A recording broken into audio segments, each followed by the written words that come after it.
I wiped the thick, black blood off my combat knife, the suffocating smell of copper and burnt flesh lingering in the narrow stairwell, while exactly 48 women held their BR. In the darkness behind me. 2 days ago, there were 50. The heavy steel door of the second-floor fire escape groaned under a sudden, violent impact from the other side. Dust rained down from the ceiling. The heavy chain I had wrapped around the handles pulled taut, the metal links whining in protest. "Step back," I whispered, not looking over my shoulder. The rustling of fabric and the soft, terrified squeaks of rubber soles on marble told me they were complying. We were trapped in the VIP lounge of the Eden Crest Hotel. Downstairs, the lobby was completely overrun. Outside, Veridia City burned, isolated by a 40-meter concrete quarantine wall that the military had erected in record time. I popped the magazine out of my SIG Sauer P226. 3 rounds left. Strapped across my back was a pristine M4A1 assault rifle I had pulled from a dead tactical officer in the courtyard 3 days ago. It looked intimidating. It was also completely useless. The magazine was empty, and I didn't have a single 5.56 mm bullet to feed it. "Kaelen," a voice murmured from my left. Alara stepped up beside me, keeping her back pressed against the cold wall. She was still wearing the torn remnants of her dark blue evening gown, though she had ripped the skirt at the knees to allow for movement. Before the outbreak, she was the student council president, someone used to giving orders and having them followed. Now her pale face was smeared with ash, and her hands were trembling. Whenever she was terrified, she twisted the silver ring on her right thumb. She was spinning it frantically right now. "The chain won't hold," she stated, her voice tight, but remarkably controlled compared to the crying sophomores huddled by the bar counter. "We counted at least 30 of those things in the hallway. If they break through, we have nowhere else to run. The roof access is jammed." "I know," I replied softly, sliding the pistol magazine back into the grip with a sharp click. "You have a plan, right?" She stared at the side of my face, searching for a reassurance I couldn't afford to give her. "You always have a plan." I didn't answer immediately. I thought the worst part of this nightmare was surviving the initial wave when the infected stormed the grand ballroom. I was wrong. The worst part was knowing exactly what I needed to do to save us, and knowing how insane it was going to sound. Deep within my mind, a strange, golden pulse thumped in rhythm with my heartbeat. It wasn't a hallucination.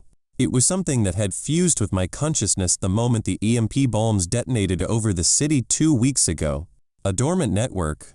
An armory of impossible proportions, locked behind a biological firewall. I didn't need a screen or a glowing menu to understand it. The rules were simply burned into my prefrontal cortex, clear as daylight. For 14 days, I had ignored it. I was a mechanic and a former combat engineer. I relied on logic, physics, and what I could hold in my 2 hands. The idea of trading intimacy and human reproduction for magical ammunition was absurd, but as another bone-rattling slam hit the steel door, severely bending the upper hinge, the physics of our situation became undeniable. The door would fail in exactly 4 minutes. I had 3 bullets. 48 civilian women were standing behind me. We were all going to be torn apart. I looked at Alara. She stopped twisting her ring, noticing the shift in my eyes. The pragmatic, detached maintenance guy she had relied on for 2 weeks suddenly looked at her differently. "Alara," I said, my voice dropping an octave, barely audible over the snarling sounds leaking through the door frame. "If I told you I could get us an infinite supply of rifle ammunition right now, would you believe me?" She frowned, confusion replacing the panic for a split second. "What?" "Kaelen, I've checked your duffel bag myself. You have nothing. We've stripped this entire floor. There are no guns here." That wasn't the question. I took a step closer to her. The proximity forced her to look up at me. "I can secure enough firepower to clear this entire hallway, secure the lobby, and keep everyone in this room alive for the next 6 months. But the cost is personal." "I don't understand," she breathed, her back pressing harder into the wallpaper. Crack. The top hinge of the heavy door snapped. A rotting, blood-stained arm shoved its way through the narrow gap, the fingers ending in jagged, hardened bone claws. Several girls in the back screamed. "They're coming through!" Someone sobbed. I didn't take my eyes off Alarda. The golden pulse in my mind grew warmer, anticipating a contract. "I need you to trust me," I said, grabbing her by the shoulders. I didn't have time to explain the system. I didn't have time to romance her or ease her into the reality of our new world. "I need you to come into the utility closet with me right now, for 10 minutes. Her eyes widened in horror and disbelief. "Are you out of your mind? They are breaking through the door." 10 minutes, Alara. My grip tightened slightly. "Or every single person in this room is dead. Choose." I didn't know it yet, but the decision she made in the next 5 seconds would fundamentally alter the hierarchy of the remaining 47 women and turn this hotel into the most heavily armed fortress in the city. The silence stretching between us lasted barely a second, but it felt like a lifetime. Another violent tremor shook the heavy steel door. A second rotting arm punched through the widening gap, the jagged bone claw swiping blindly at the air. One of the sophomores by the bar let out a piercing, hysterical shriek. Lara didn't look at the door. Her eyes remained locked on mine, wide and hyper-focused. Her right hand dropped to her side, her thumb twisting the silver ring so violently I saw a bead of blood well up on her knuckle. It was her tell. The physical manifestation of her brain calculating an impossible equation. 10 minutes, she whispered, her voice stripped of all its usual authority. 9 now, I corrected, keeping my tone perfectly flat. She didn't ask for a guarantee. She didn't demand an explanation of how a maintenance worker could magically conjure ammunition out of thin air. The primal instinct to survive simply overrode her logic. She grabbed the collar of my tactical vest and pulled me backward toward the narrow utility closet just 3 feet to our right. I shoved her inside and pulled the slatted door shut behind us. The closet was a 6x4-foot box that smelled strongly of industrial bleach, old mop water, and the metallic tang of fierce sweat. The darkness was absolute. Outside the thin wooden door, the hysterical sobbing of 47 women mixed with the guttural, clicking snarls of the spores tearing at the steel barricade. "I don't know how to do this," she breathed. I could hear the fabric of her torn gown shifting against the shelving unit behind her. "Not like this. Not with them right outside." "You don't have to do anything, but stay quiet," I said, unbuckling my heavy utility belt and letting it drop to the linoleum floor with a muffled thud. "And you have to mean it." "Mean what?" The system. I hesitated, realizing how insane the truth was. Whatever is doing this, it doesn't accept half measures. The biological markers have to register. I stepped into her space. The closet was so cramped my chest immediately brushed against hers. She gasped, a sharp intake of air, and her hands instinctively came up to press against my shoulders. She was trembling so hard her teeth were audibly chattering. I reached up, my calloused fingers finding the side of her face in the pitch black. Her skin was freezing. I traced the line of her jaw, forcing her to tilt her head up. "Look at me," I commanded softly. "I can't see you." "Then feel me." I didn't know it yet, but this confined, terrifying moment in a bleach-stained closet would permanently shatter the hierarchy of the surviving women. I wasn't just the guy who fixed the generators anymore. The sound of metal tearing echoed from the lounge outside. The hinges were giving way. We had maybe 4 minutes left. I pressed her against the shelves. The urgency of our impending death stripped away all the usual awkwardness, all the societal norms that had died 2 weeks ago. There was no romance here. There was only friction, heavy breathing, and a desperate, animalistic transaction for survival. When I finally closed the distance, she let out a muffled whimper, her fingernails biting painfully into the muscles of my back. I covered her mouth with my hand to muffle the sound. The sheer adrenaline of the terror outside fueled the intensity inside. Every slam against the barricade acted like a metronome to our movements, pushing us closer to the breaking point. Deep within my prefrontal cortex, the dormant golden pulse began to beat faster. It was waking up. The biological firewall was analyzing the exchange of DNA, scanning the elevated heart rates, the hormonal spikes, the absolute certainty of conception born from pure survival instinct. Ilara's grip on my shoulders tightened like a vice. She buried her face into my neck, her breath hot and ragged against my skin, her body going completely rigid for 3 long seconds. In my mind, the golden pulse exploded into a blinding, silent flash. A strange, freezing sensation washed down my right arm. It wasn't a hallucination. The empty double mag pouch strapped to my tactical rig suddenly grew incredibly heavy. The weight pulled down on my vest, the canvas stretching under the sudden mass of dense, cold metal. I stepped back, my chest heaving. Ilara slumped against the shelving unit, sliding down a few inches until she caught her breath. Did it work? She whispered, her voice raw. Outside, a deafening crash shattered the lounge. The heavy steel door had finally failed, slamming into the marble floor. The screams of the women erupted into pure, unfiltered agony as the clicking, wet snarls of the infected flooded the room. I didn't answer her. I reached down to my chest rig. My fingers wrapped around a perfectly cold, fully loaded 30-round Stanag magazine. I pulled it out. Before my hand even left the pouch, a second one instantly materialized in its place, the metal clicking softly against the canvas. I grabbed my M4A1, slamming the magazine into the magwell with a sharp, heavy click. "Stay in here," I said, my voice eerily calm as I hit the bolt catch. The rifle chambered the first round with a satisfying, metallic clack. "Cover your ears." I kicked the slatted wooden door open and stepped out into the chaotic, blood-red emergency lighting of the VIP lounge. 3 spores were already over the bar counter, their jawless faces snapping toward the huddled, screaming girls. I raised the rifle. The heavy recoil slammed into my right shoulder, the blinding muzzle flash illuminating a jawless face that shouldn't have been moving so fast. The sound of the 5.56 mm NATO round detonating inside the enclosed VIP lounge was a physical force, a deafening crack that instantly drowned out the hysterical screams of the 47 women behind me. The first spore's head snapped backward at an unnatural angle. A thick spray of black, viscous blood painted the velvet wallpaper before the creature crumpled to the marble floor, its limbs twitching violently. I didn't stop moving. The second spore pivoted toward the noise, its blind, fungal-crusted face snapping in my direction. It lunged, clearing 12 feet in a single bound. I tracked its center of mass and squeezed the trigger. Bang, bang.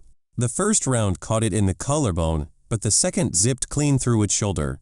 A split second later, a massive ornamental mirror hanging directly above the huddled sophomores shattered into 1,000 jagged pieces. The over-penetrating bullet had struck the wall right behind them. Several girls screamed, throwing their arms over their heads as razor-sharp glass rained down on their hair and torn dresses. I cursed under my breath. The M4A1 was too powerful for horizontal fire in a room full of civilians. The Genesis Armory had given me the tool, but physics still dictated the rules of engagement. I couldn't just spray the room. I would end up killing the people I was trying to save. The third spore used the distraction to leap from the mahogany bar counter, its bone claws extended toward my throat. I dropped my center of gravity, stepping aggressively inside its guard rather than backing away. As it fell toward me, I thrust the rifle upward like a spear, driving the steel flash hider brutally into the soft, rotting tissue under its jaw. The momentum carried us both downward. I slammed the creature against the floor, pinning its neck with the barrel, aimed the muzzle straight down at its skull, and fired a single point-blank shot. The floorboards cracked beneath the impact. The creature went entirely still. Silence crashed back into the lounge, broken only by the sharp, high-pitched ringing in my ears and the terrifyingly loud hyperventilation of the girls. The heavy smell of burnt cordite quickly overpowered the metallic rot of the infected. I stood up, my boots slipping slightly on the slick black blood pooling around the bodies. My thumb hit the magazine release. The half-empty Stanad magazine dropped to the floor with a hollow clatter. Without looking down, I reached to the double mag pouch on my tactical rig. The freezing, dense weight of a fully loaded 30-round magazine was already waiting for me. It had materialized the exact millisecond the previous one left my weapon. I pulled it out, slapped it into the magwell, and hit the bolt release. Click-clack. From the corner of my eye, I caught a sudden movement. Chloe was crouching behind an overturned glass coffee table. She was 20 years old, a nursing student, and the unofficial skeptic of our miserable little group. 2 days ago, she had aggressively demanded to search my canvas duffel bag, convinced I was hoarding food. She had seen with her own 2 eyes that I carried nothing but a wrench, a combat knife, and an empty pistol.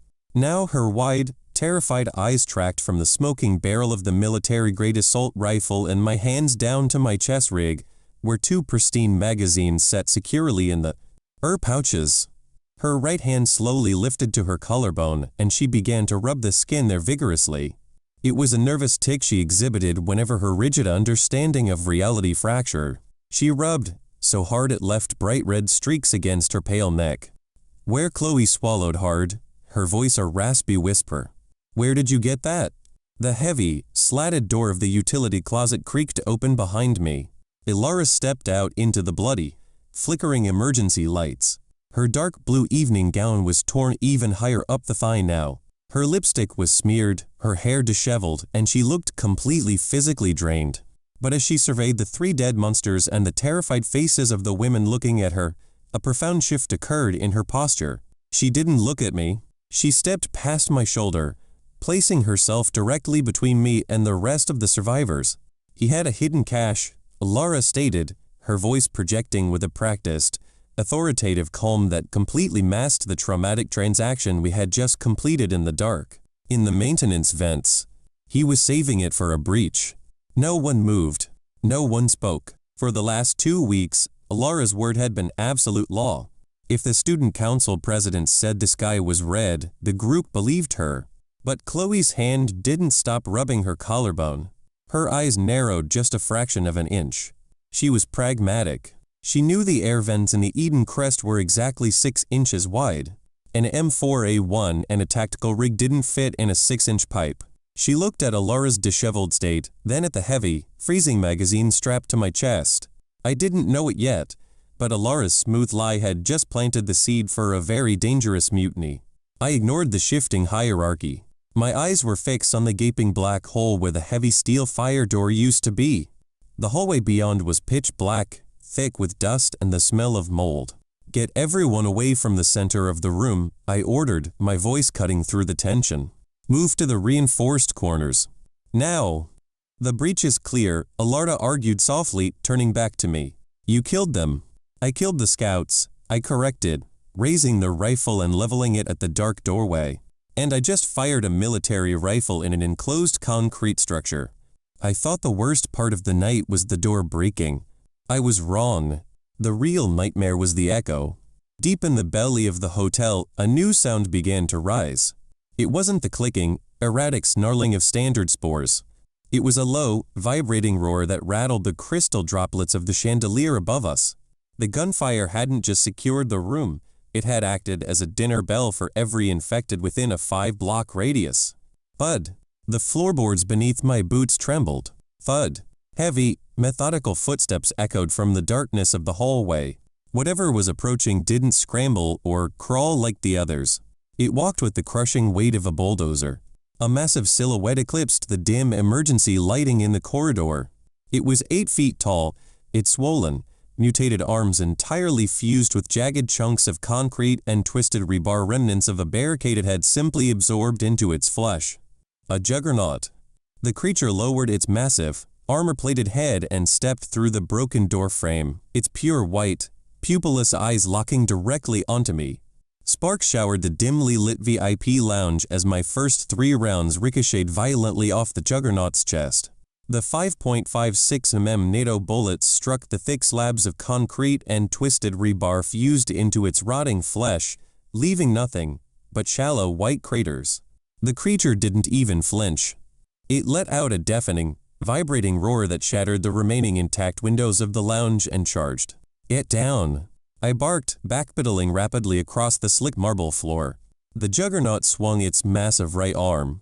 I ducked, feeling the wind displacement as a chunk of concrete the size of a cinder block smashed into a structural pillar behind me. The impact sounded like a bomb going off. Plaster and marble shrapnel exploded outward, raining down on the huddled sophomores. I hit the magazine release.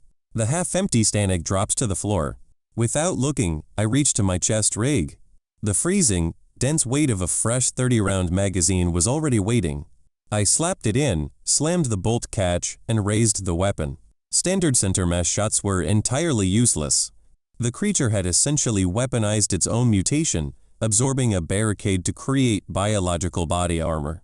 If I kept shooting at its chest, the ricochets would eventually kill one of the 47 women cowering behind the bar. I needed to break its foundation. I pivoted left, drawing the creature away from the civilian cluster. "Hey, ugly!" I shouted, firing a single round into the wall beside its head. Its pure white, pupilless eyes snapped to me. It lumbered forward, its heavy footsteps cracking the floorboards. I dropped my stance to a tight crouch and aimed lower. The juggernaut's knees were thickly corded with black, fungal muscle, but there was no concrete plating there. I squeezed the trigger and didn't let go. The M4A1 roared, the heavy recoil punching my shoulder in rapid succession.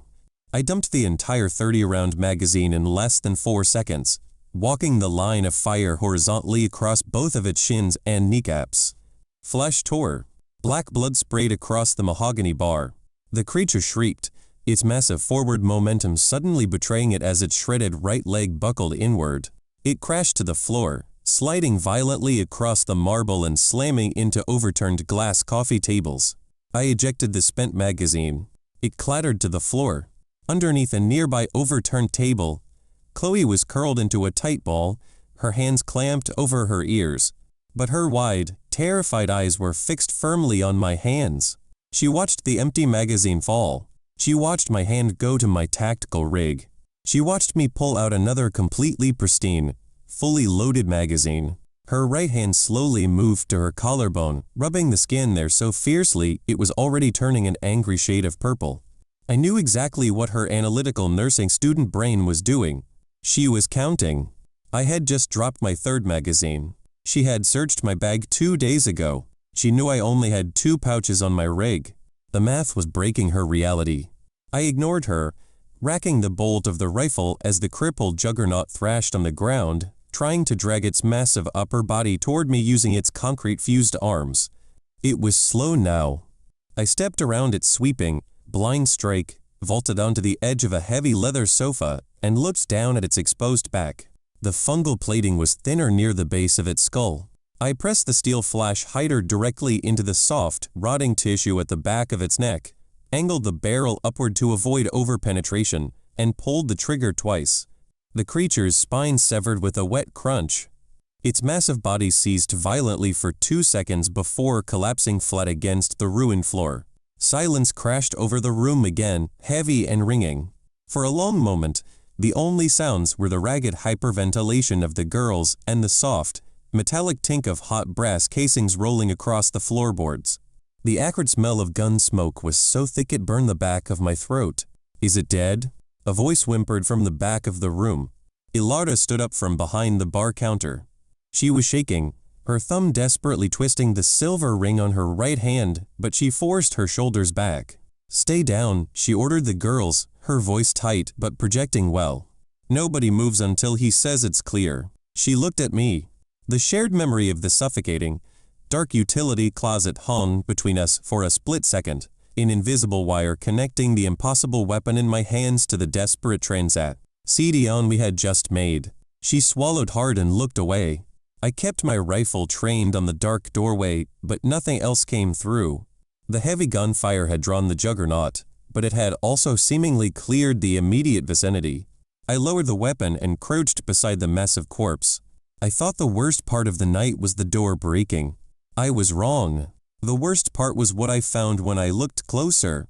I used the tip of my combat knife to scrape some of the black, viscous blood off the chunk of concrete fused to the creature's left forearm.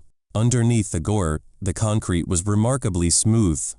It wasn't rubble from a destroyed building. It was industrial-grade, military-poured concrete. More terrifyingly, there was a bright yellow stripe painted across it, along with a stenciled black serial code, SCT-04INT, Sector 4 Interior. I froze. I was a combat engineer. I knew military containment protocols. The quarantine wall surrounding Veridia City had been poured exactly 7 days ago, a full week after the initial outbreak. It was designed to keep the spores inside, but this creature had wet, freshly poured military concrete fused into its cellular structure, and the stenciled marking was from the interior side of the containment wall. I didn't know it yet, But that single chunk of painted concrete was the first definitive proof that the military wasn't just sealing the city to keep the infection from spreading. They were actively building things inside the hot zone. Kaelen? Ilara stepped up behind me, keeping a safe distance from the body. What is it? Before I could answer, a low, rhythmic sound began to emanate from the rotting mass of flesh and concrete. Bzzzztkzzh. It wasn't a biological sound. It was static. I drove my knife into the thick fungal tissue near the creature's collarbone and pulled back. Embedded deep within the rotting muscle, wrapped in a protective waterproof casing, was a military-grade tactical radio. Its green LED light was blinking slowly. Someone was broadcasting to a dead monster. And as I leaned in, a cold, synthetic voice crackled through the tiny speaker. Asset 7 is offline. I repeat, Asset 7 is offline in the University District. Send the cleaners. The cold, synthetic voice echoing from the bloody radio stopped the breath in my lungs. Asset 7 is offline. I repeat, Asset 7 is offline in the University District. Send the cleaners. The green LED blinked once, twice, and then went dark. I didn't hesitate. I dropped my combat knife, grabbed the radio with both hands, and drove the heel of my boot down onto the reinforced plastic casing. The crunch was loud in the silent room. I ground my heel into the internal circuitry until the motherboard snapped into jagged green splinters. If it possessed an active GPS transponder, I had just killed the signal. But I couldn't kill what they already knew. They knew the juggernaut was here. They knew it was dead. And they were sending something to deal with whatever killed it. I stood up, wiping the thick black blood from my hands onto the tactical canvas of my pants. My mind raced, processing the new variables. The spores weren't just a random fungal mutation. They were categorized, monitored. Assets. The military hadn't walled off Veridia City to save the rest of the country. They had walled it off to create a giant, concrete petri dish. What did that mean? Ilara asked. She was standing exactly 3 feet away, close enough to show solidarity, far enough to avoid the pooling gore. Her thumb was twisting the silver ring on her right hand so hard the knuckle was stark white. Kaelen, whose voice was that? It means we can't stay in this room, I replied, ignoring the question. I slung the M4A1 across my chest, the cold weight of the infinite magazines pressing reassuringly against my ribs. The barricade is gone. The noise and the smell are going to draw every stray spore in the hotel. And whoever was on the other end of that radio is coming to investigate. Investigate what? A voice snapped. Chloe stepped out from behind the overturned coffee table. Her pale face was streaked with dust, but her eyes were sharp, analytical, and completely locked onto my chest rig. Her right hand was massaging her collarbone, a nervous tic that was rapidly turning her skin an angry shade of purple. She walked past Ilara, ignoring the massive, headless corpse of the juggernaut, and stopped directly in front of me. 3, Chloe stated, her voice trembling but surprisingly loud. You dropped 3 empty magazines on the floor. I watched you do it. I looked down at her. She was 20 years old, terrified, and too smart for her own good. And I kept my tone perfectly flat. And you only have 2 pouches on that vest. She pointed a shaking finger at my chest. I searched your bag on day 12, Kaelen. You had a wrench, a knife, and a pistol with no spare clips. Now you're suddenly carrying a military rifle, and you're pulling 30-round magazines out of thin air? Where are they coming from? The murmurs started among the 46 other women huddled in the back of the VIP lounge. Chloe's panic was infectious, but her logic was undeniable. They had all lived in close quarters for 2 weeks. They knew exactly how little we had. Ilara stepped in, placing herself between Chloe and me. Her torn dark blue evening gown brushed against my leg. He hid them, Ilara said firmly, her authoritative tone returning like a well-worn armor. In the maintenance vents. I already told you this. Chloe let out a humorless, ragged laugh. In the vents? The 6-inch ventilation shafts? He hid a full-sized assault rifle and an infinite supply of ammunition in a pipe? Do you think I'm stupid, Ilara? I think you're hysterical. Ilara shot back, stepping closer to force Chloe to step away. And I think Kaelen just saved all of our lives while you hid under a table. So unless you have a better way to stop a monster from ripping our heads off, I suggest you stop counting his magazines and start packing your things." Chloe didn't back down immediately. She looked at Alara, noting the smeared lipstick, the disheveled hair, the tear in the gown that wasn't there 10 minutes ago. Her eyes flicked toward the slatted wooden door of the utility closet, then back to my perfectly loaded magazines.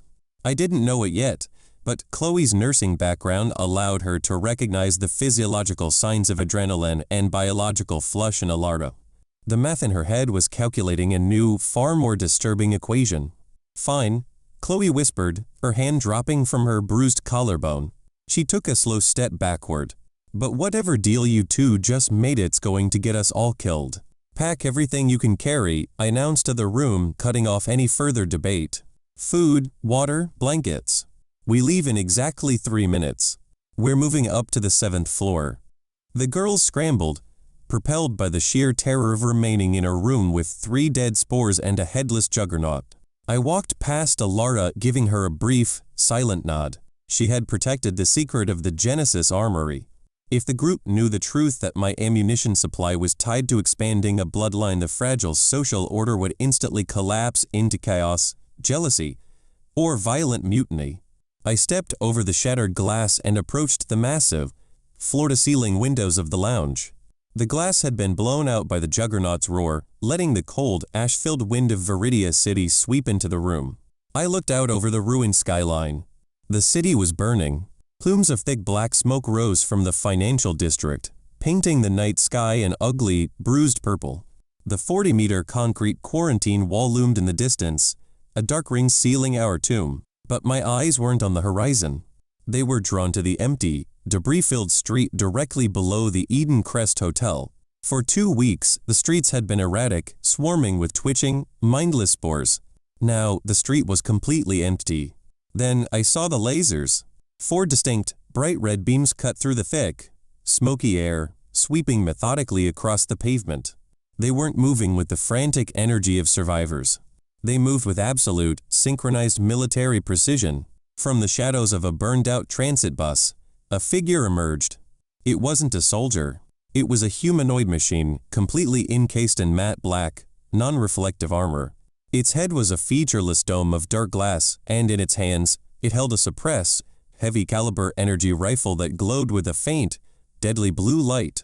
2 more of the machine stepped out behind it. They weren't here to rescue anyone. They were moving directly toward the front entrance of our hotel. "Send the cleaners." I took a slow step back from the window frame, the cold realization settling into my bones. The Genesis armory had given me infinite 5.56 mm ammunition, but standard bullets were going to bounce right off that armor. We weren't just fighting monsters anymore. We were fighting the people who made them. I hit the slick marble floor fast, the sharp scent of ozone biting the back of my throat a fraction of a second before a perfectly straight red laser beam cut through the falling ASH exactly where my chest had just been. There was no sound of a gunshot, no concussive blast, just a faint, high-pitched synthetic whine, followed by the immediate hiss of the heavy velvet curtains behind me catching fire. The heat radiating from that single, silent beam was staggering. "Move," I hissed, staying low on my hands and knees as I scrambled back toward the center of the ruined VIP lounge. The 46 other women were already frozen in various states of panic, clutching whatever meager belongings they had managed to grab. Alara stood at the front of the pack, her right thumb aggressively twisting the silver ring on her hand. She didn't ask what was outside. The sudden, unnatural silence descending over the street below was far more terrifying than the roars of the juggernaut. "What was that light?" Chloe whispered from the back, her fingers naturally migrating to her collarbone. She rubbed the bruised, purple skin there with frantic, rhythmic motions. "That wasn't a spore." "Flashlights," Alara lied instantly, her voice steady. She looked down at me, her eyes betraying the deep, suffocating terror she was trying to mask. "Military rescue?" "They aren't here to rescue anyone," I said, rising to a tight crouch and gesturing toward the heavy fire escape doors at the rear of the lounge. "They're here to sanitize. We need to reach the 7th floor. Now! Do not run. Do not scream. If you make a sound, we are all dead." The air in the room shifted. The primal fear of mindless monsters was suddenly replaced by the cold, calculated dread of being hunted by intelligent things. We filtered into the rear stairwell like ghosts. The emergency lights here had failed days ago, leaving only the dim, sickly ambient glow of the burning city filtering through the narrow, reinforced glass slits on the landing due. RS. The air was stagnant, reeking of old copper and dust. I took the rear position, letting Alara guide the procession upward. My M4A1 felt heavy and completely inadequate in my hands. The Genesis Armory had given me an infinite supply of 5.56 mm NATO rounds, but I had seen the matte black, non-reflective plating on those machines. Standard lead and copper wouldn't even scratch the paint.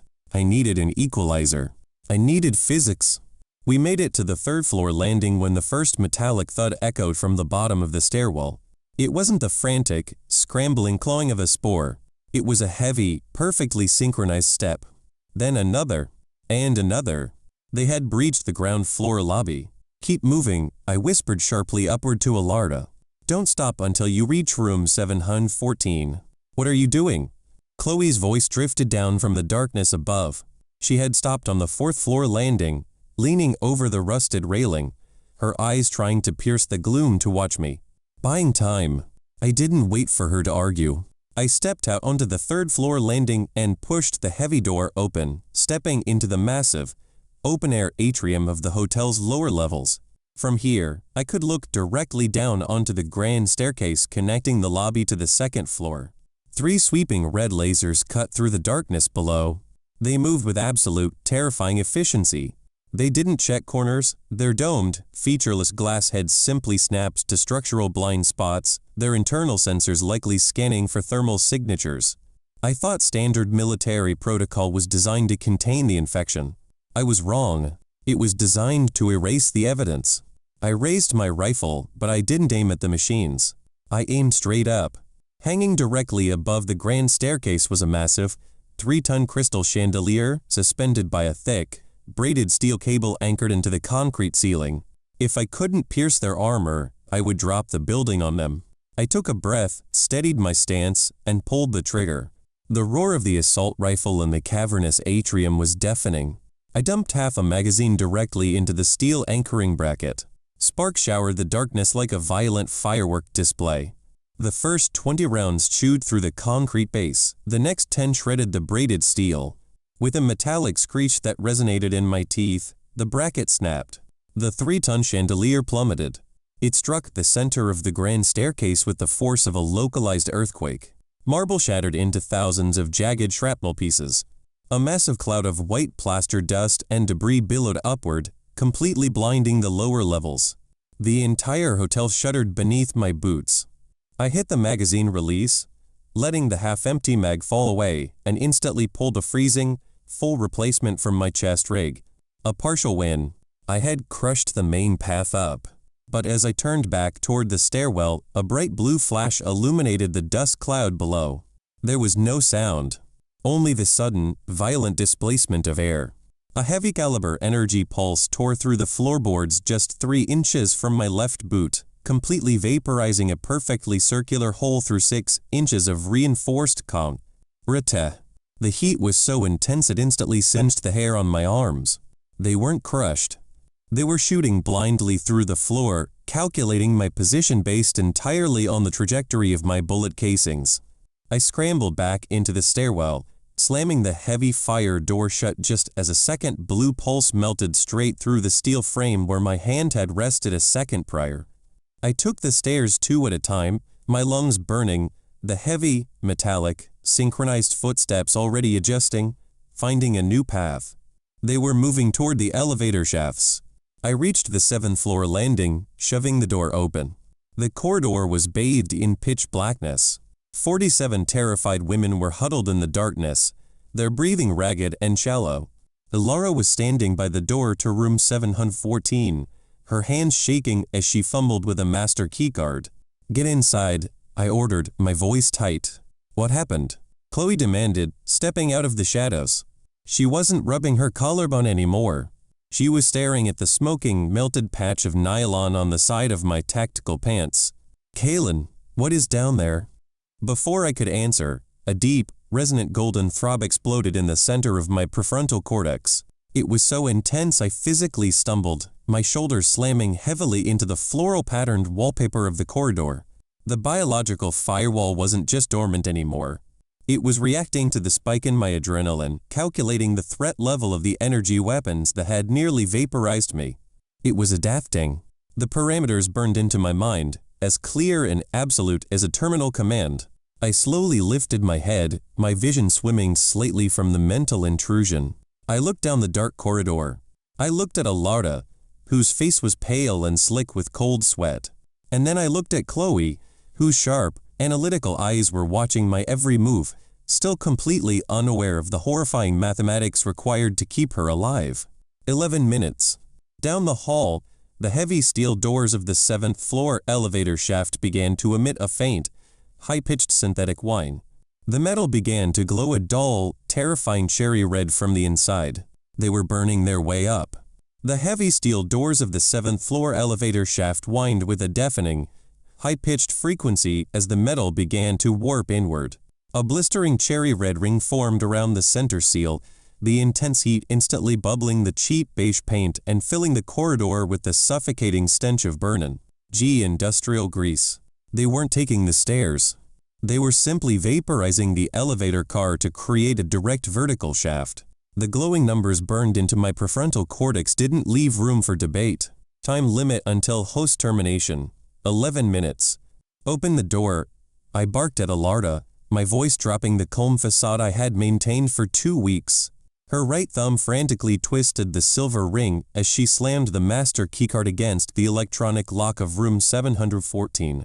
The light flashed green.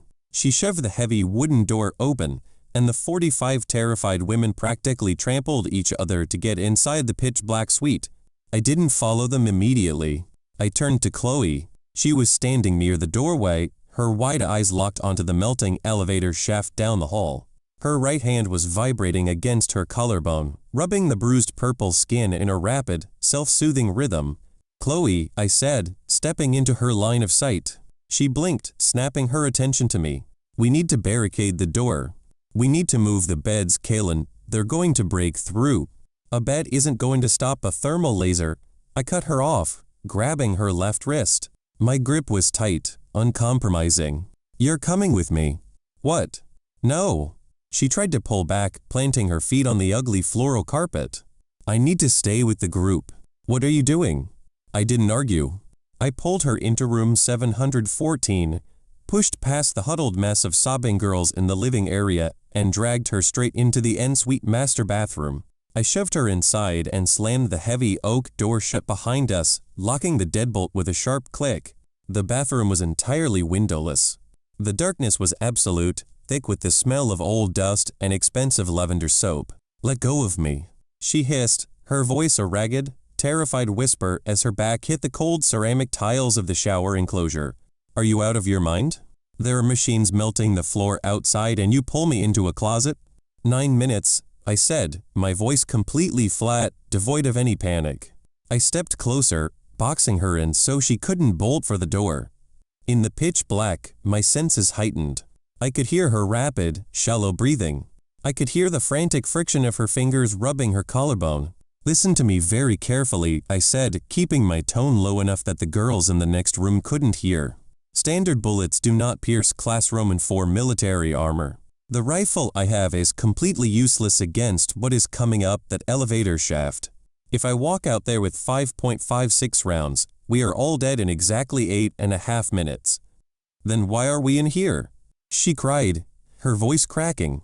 "Because I need explosives. And I can get them right now. But I need you to do exactly what Alara did on the 2nd floor." The silence that followed was heavier than the heavy caliber energy blasts outside. Chloe stopped rubbing her collarbone. I could practically hear the gears in her analytical, nurse and student brain grinding to a halt, then violently spinning in a new direction. She swallowed hard, the sound loud in the enclosed space. "You and Alara didn't hide those magazines in an air vent, Chloe. You knew that. You did the math." I stepped into her personal space, my chest rig brushing against the fabric of her ruined blouse. "There is a biological catalyst tied to my genetics. I don't know how it works and I don't care. All I know is that if I expand the bloodline, the armory grants me the weapons we need to survive. That is insane, she breathed, her hands coming up to push against my chest. That defies every law of physics and biology. So does a mutated human turning into a 10-foot monster made of military concrete, I countered smoothly, not yielding an inch. The rules of the world changed 2 weeks ago. The physics you learned in school are dead. A violent thud vibrated through the floorboards. The elevator doors down the hall were buckling. The red glow was likely bleeding under the hallway doors now. Time limit, 6 minutes. Why me? She whispered, her voice trembling so badly I could feel the vibration through her hands on my chest. There are 47 women out there. Why did you pull me in here? I didn't know it yet, but telling her the absolute, unvarnished truth right now would bind her loyalty to me in a way Ilara's never could be. Ilara followed authority. Chloe followed logic. Because whatever this system is, it selected you, I said honestly. It demanded subject 02. If I take anyone else, the transaction fails. And we burn. She let out a shaky, desperate breath. Outside the bathroom, the muffled screams of the girls spiked as another heavy mechanical thud echoed through the walls. The cleaners were almost through. Chloe's hand slowly curled into fists against my tactical vest. She wasn't fighting me anymore. She was fighting her own rigid understanding of reality, and reality was losing to the sheer, primal instinct to live. If you're lying to me, she whispered, her voice suddenly stripped of all panic, replaced by a cold, clinical edge, I will cut your throat while you sleep. Fair enough. I didn't wait for further permission. I pressed her against the cold ceramic tiles. The transaction with Ilara had been built on blind panic, but this was different. Chloe was hyper-aware of every biological shift. She was analyzing my heart rate, the heat of my skin, the absolute certainty in my movements. The darkness of the bathroom amplified every sound. The heavy rustle of my tactical gear. The sharp intake of her breath as the cold reality of the transaction hit her. The adrenaline spiking in my veins acted as the perfect conductor for the Genesis armory. 5 minutes. She dug her nails into my shoulders, her body stiffening as the raw friction of the moment overwhelmed her clinical detachment. She didn't make a sound, biting down on her lower lip so hard I could taste the copper tang of blood when I kissed her. It wasn't romance. It was a brutal, necessary exchange of life for fire. Deep in the center of my mind, the heavy golden pulse roared to life, burning twice as bright as it had on the second floor. A freezing, crushing weight suddenly materialized beneath the barrel of my M4A1. The weapon became instantly heavier, front heavy, the cold steel of the M203 tube locking into place with a ghostly, silent click. On my tactical belt, a brand new, heavy canvas pouch appeared, filled with the dense, metallic weight of 40 grenade shells. I stepped back, my chest heaving, the golden glow slowly fading from my vision. Chloe slumped against the shower wall, her knees buckling slightly before she caught herself. She was breathing hard, staring at my silhouette in the dark. I reached down, feeling the heavy, ribbed steel of a 40 head grenade in the new pouch. I slid it into the breech of the M203 launcher and snapped the tube shut. The heavy clack of the metal echoing in the small bathroom was the most beautiful sound I had ever heard. You, Chloe rasped, her hands reaching out in the dark, her fingers brushing the thick metal tube now attached to my rifle. Her breath hitched. It's real. My God, it's actually real. Before I could answer, the entire building violently shook. A deafening, concussive explosion shattered the silence of the 7th floor. The reinforced steel doors of the elevator shaft had finally blown outward. The heavy sound of mechanical boots stepping onto the carpeted hallway echoed directly outside our suite. Target acquired. Eradication protocol engaged. The synthetic voice was loud enough to vibrate the bathroom mirror. A blinding blue light flashed through the crack under the bedroom door, followed by the terrifying sound of the suite's front door instantly melting off its hinges. The cleaners were inside the room. The heavy oak door of the en-suite bathroom didn't even have time to splinter before I kicked it open, stepping directly into the blinding blue light of the eradication squad's tar. Heating lasers. The living area of Suite 714 was utterly unrecognizable. The front door had been entirely vaporized, the edges of the door frame still dripping liquid, cherry red slag onto the singed carpet. Standing perfectly synchronized in the center of the room were 3 cleaners. Their matte black, non-reflective armor absorbed the ambient light, making them look like voids in the smoky air.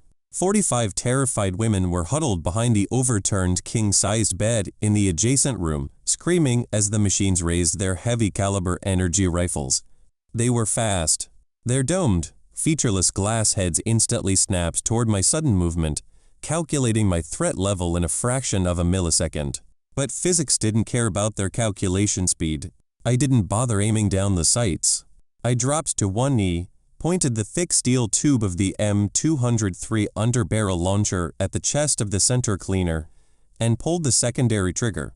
Thump. The recoil of the 40mm grenade leaving the tube was a heavy, satisfying punch against my shoulder. In a room this small, a high-explosive dual-purpose round was a terrifying gamble. The head grenade covered the 20 feet between us in the blink of an eye and detonated directly against the center cleaner's chest plate. The explosion was catastrophic.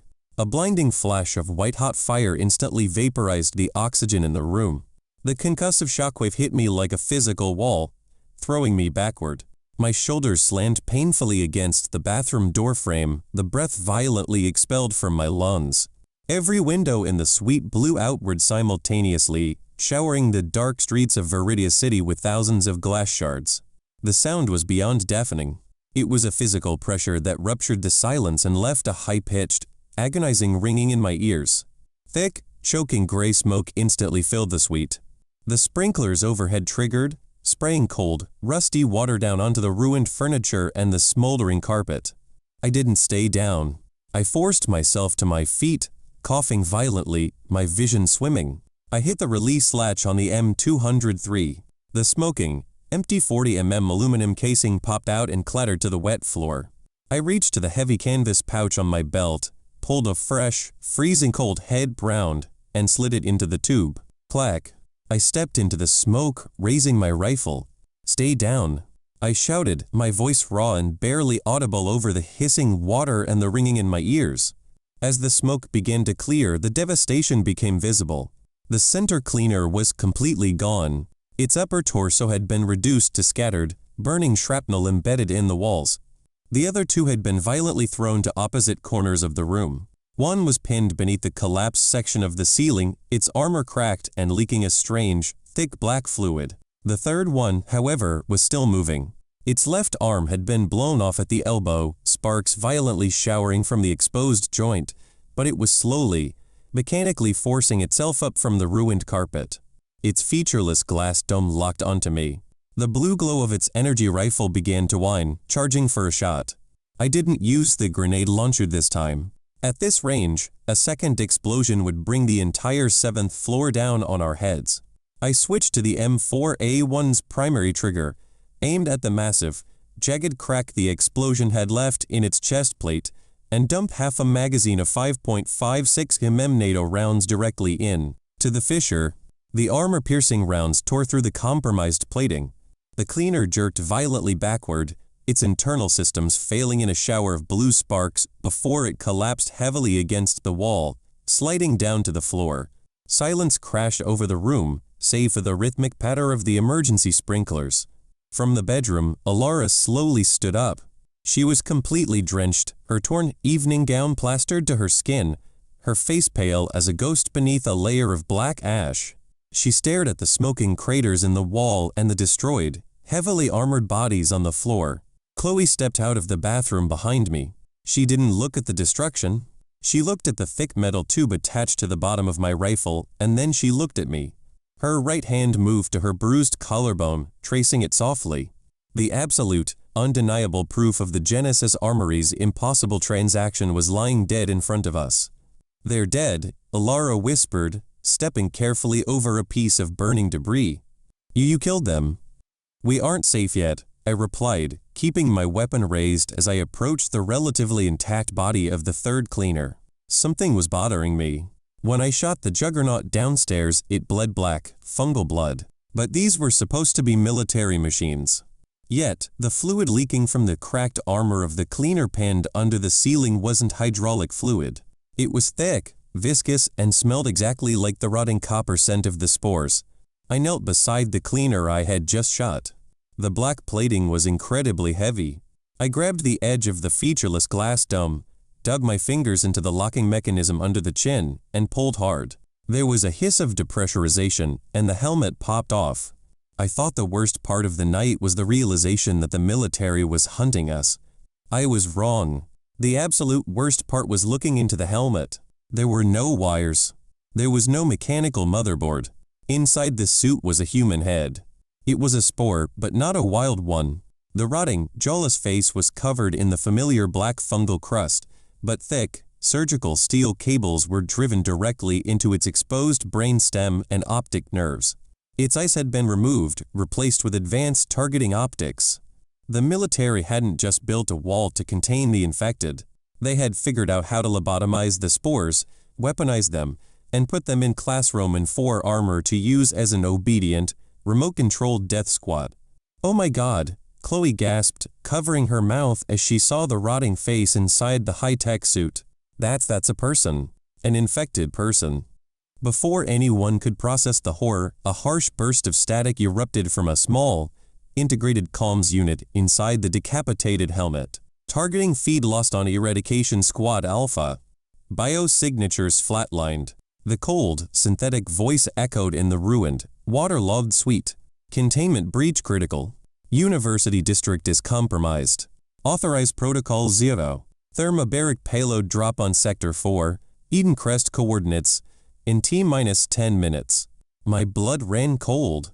A thermobaric bomb wouldn't just destroy the hotel. It would instantly incinerate every living cell within a 3-block radius. Deep within my prefrontal cortex, the golden pulse of the Genesis armory flared with a blinding intensity, reacting to the absolute certainty of our impending deaths. I looked up slowly. Through the smoke and falling water, my eyes locked directly onto Alarda. She froze, seeing the sudden, intense shift in my expression.